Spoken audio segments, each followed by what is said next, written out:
Elden Ring features a large variety of dragons, many of which play a role in the game's lore. In today's video, we'll examine every specimen and theorize about their placements.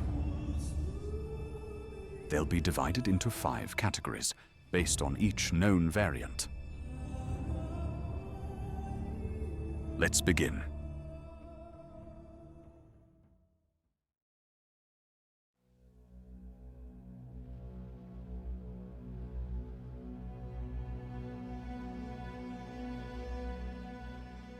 Limgrave's shallow lake is named after a dragon called Agheel. Local commoners are aware of his presence and can be heard calling him. Agheel, oh Agheel, feral flame of Agheel, burn true. This implies he's been dwelling in the area for a long time, possibly since before the Shattering. The lake is relatively distant from major population centers, and its local fauna provides easy prey for a full-grown dragon, probably explaining why Agheel chose this spot to roost at.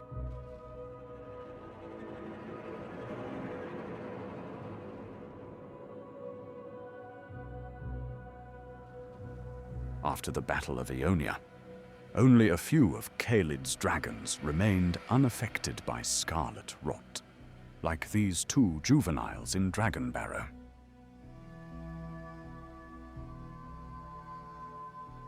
Further east, an adult specimen called Grail guards the Farum Great Bridge, which leads to the bestial sanctum. Aside from being a good ambush spot, this place is also connected to the Beastmen and the ancient dragons, possibly explaining why Grail protects it. Unlike some of his kin, maybe he escaped the rot thanks to his distance to the Scarlet Bloom's epicenter, allowing him to remain healthy.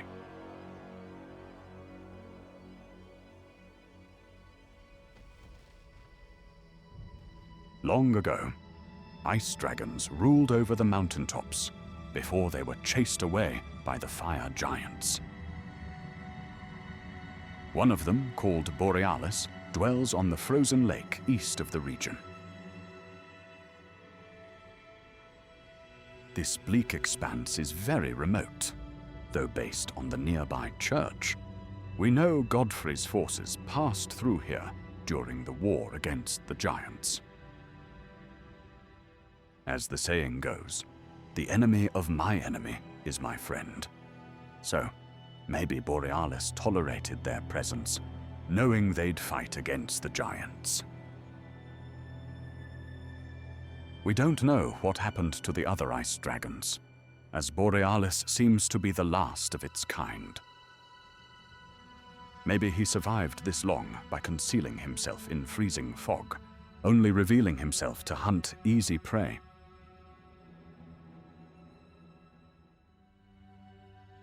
Several dragons reside at the jagged peak, including these 2 drakes near the base of the mountain. We find them fighting each other in a vicious battle, alluding to inner conflicts within dragonkind. One of them appears infused with lightning and uses attack patterns similar to Bale's, while the other seems to be a common drake.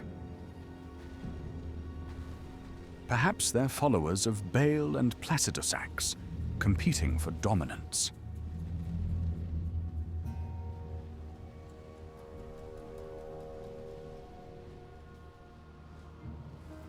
Bale the Dread is the ancient patriarch of the Drake bloodline.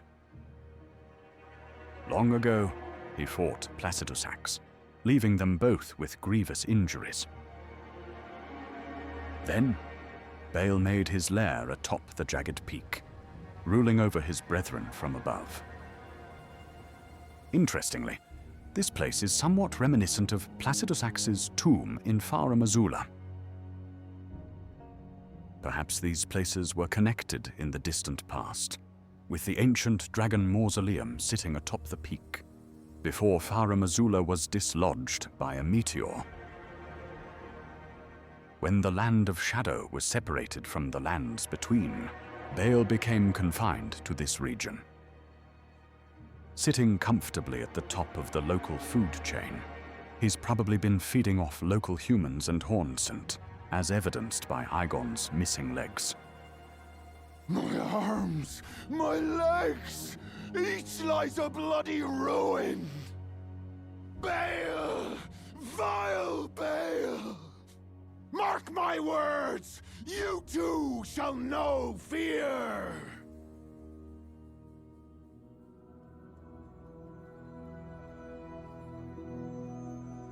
Liurnia's specimens are called Glintstone Dragons, owing to the crystal scales growing on their bodies.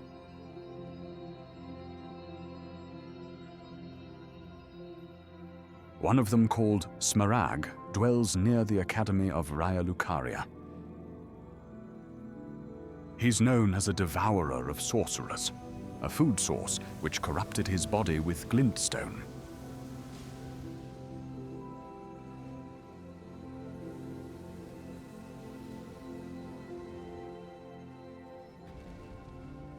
The second Glintstone Dragon is named Adula. This one patrols the path leading up to Ranni's tower, evidently guarding her from intruders. After a short fight, it eventually flies away and retreats to the Moonlight Altar. There, it appears to guard the ruined cathedral of Manus Silis, the final step of Ranni's questline, where she slays one of the Two Fingers. Based on these locations, both dragons might be loyal to the Carian lineage. Perhaps they were domesticated drakes, unleashed on the Academy's scholars when they rebelled against Rennala.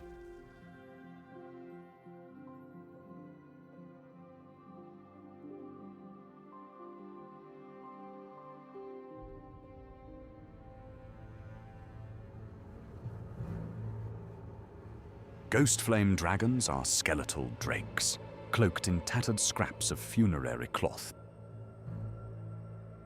According to the Ghostflame Breath description, they're the reanimated remains of fallen drakes that drifted to the Shadow Realm. One of them is resting in the middle of a pond, to the north of the gravesite plain. Once again, this one lies in a shallow pool of water, which appears to be a common trend among drake species.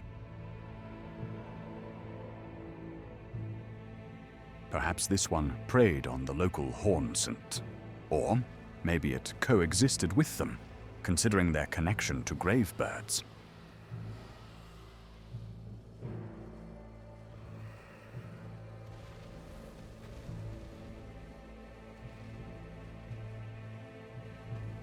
South of the ruins of Morth, another is fighting a contingent of soldiers and knights from Messmer's army. This area is fairly close to Castle Ensis and the Shadow Keep, so maybe these men were dispatched to secure the road to the Fort of Reprimand and slay this dangerous dragon.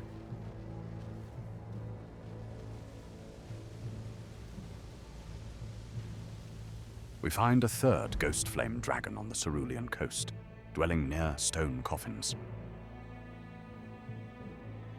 The southern coast of the Shadow Realm is essentially a graveyard, where many dead things seem to drift ashore. Maybe it met its demise somewhere over the ocean, then later washed ashore here, in a place where all manners of death eventually drift.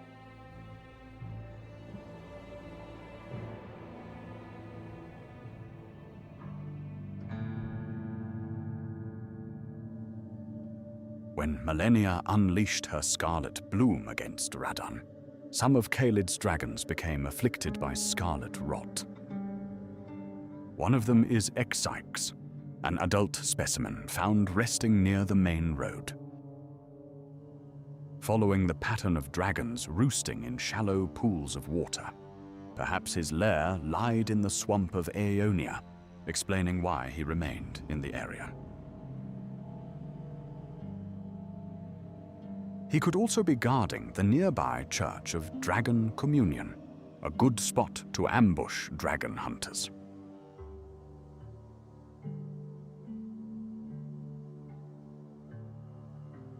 Then, there's the massive matriarch called Greol. She's gravely ill with scarlet rot, and clings to life by a thread.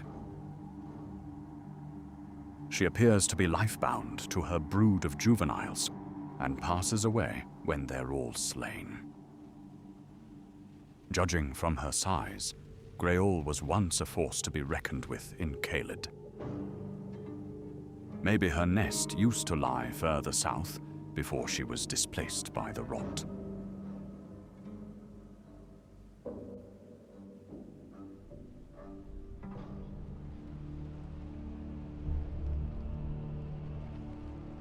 The stone-scaled ancient dragons are the previous rulers of the lands between.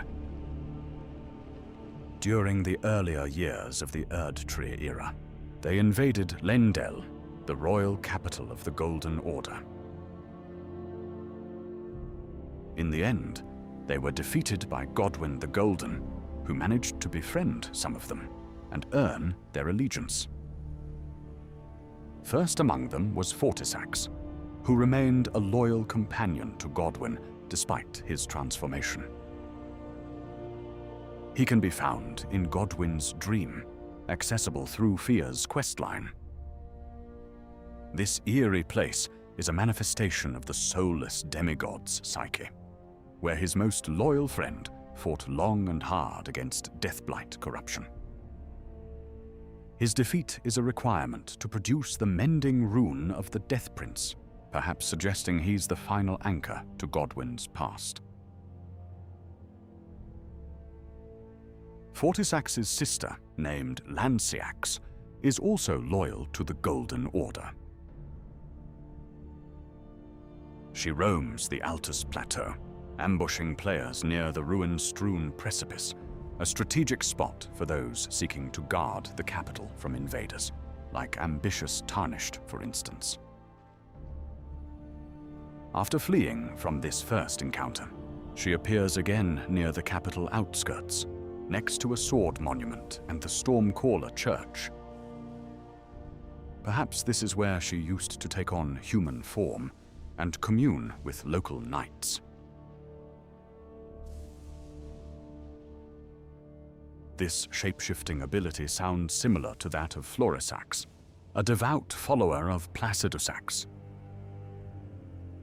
This one traveled to the jagged peak to oppose Baal and guide mortals to hunt down his brood. Next to her, there's the carcass of a giant dragon, likely an ancient matriarch similar to Greol. Based on her location, she might have been Baal's consort. She was eventually slain, and her heart consumed, no doubt fueling Baal's ravenous anger. A bit further up the peak, we find Senesax, an ancient dragon who seemingly sided with Baal. As the second most powerful dragon in the area, he claimed a large cavern for himself, where he guards the way up to the summit. Up in crumbling Faramazula, we find a significant number of ancient dragons. Some of them are resting, while others guard the crumbling mausoleum. Down on the lower level, one of them is particularly aggressive. He periodically triggers lightning in the area, no doubt seeking to ward off intruders who mean to reach the central mausoleum.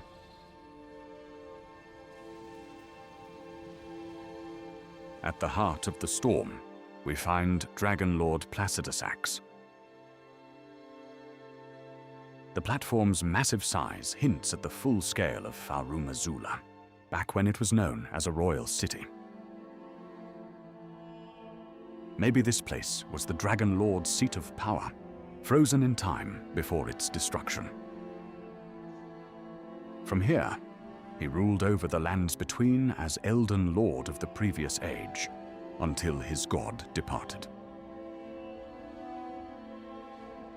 Thus, he remained in limbo, endlessly awaiting their return. Upon close examination of visual details, subtle connections can be revealed, possibly hinting that Placidus Axe's god was a manifestation of the greater will.